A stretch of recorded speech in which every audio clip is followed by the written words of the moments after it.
ఇరాన్పై జరిగిన దాడుల వెనుకున్న అసలు రహస్యాలను సిఎన్ఎన్ తన తాజా ఇన్వెస్టిగేషన్లో బహిర్గతం చేసింది. ఇన్నాళ్లు జరిగిన ప్రచారానికి భిన్నంగా క్షేత్రస్థాయిలో ఏం జరిగింది, ఇరాన్ రక్షణ వ్యవస్థను ఛేదించి ఆ క్షిపణులు ఎలా దూసుకెళ్లాయి, అత్యాధునిక వీడియో విశ్లేషణతో సిఎన్ఎన్ బయటపెట్టిన సంచలన నిజాలు ఇప్పుడు ప్రపంచాన్ని షేక్ చేస్తున్నాయి. ఆ వివరాలు సాక్షి స్పెషల్ స్టోరీలో చూద్దాం. ఇరాన్ గుండెల్లో వణుకు పుట్టించిన ఆ రాత్రి ఏం జరిగిందో ఇప్పుడు కళ్లకు కట్టినట్టు కనిపిస్తోంది.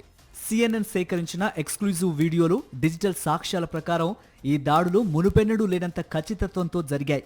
ఇరాన్ తన అత్యంత సురక్షితమైన ప్రాంతాలుగా చెప్పుకునే డ్రోన్ తయారీ కేంద్రాలు మరియు క్షిపణి గిడ్డంగులే లక్ష్యంగా ఈ దాడులు సాగాయి.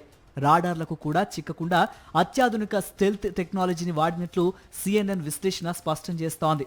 కేవలం భవనాలే కాదు, ఇరాన్ రక్షణ వ్యూహమే కుప్పకూలినట్లు కనిపిస్తోంది. ఇరాన్ ప్రభుత్వం అధికారికంగా తక్కువ నష్టమే జరిగిందని బుకాయించినప్పటికీ సిఎన్ఎన్ ఇన్వెస్టిగేషన్ మాత్రం భారీ విధ్వంసాన్ని బయటపెట్టింది.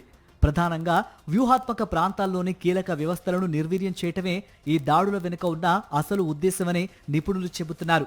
పశ్చిమ దేశాల నిఘా నీడన జరిగిన ఈ ఆపరేషన్ ఇరాన్ సైనిక శక్తిని కోలుకోలేని దెబ్బతీసింది. సిఎన్ఎన్ వెల్లడించిన ఈ కొత్త వీడియోలు ఇరాన్ రక్షణ డొల్లతనాన్ని ఎండగడుతున్నాయి.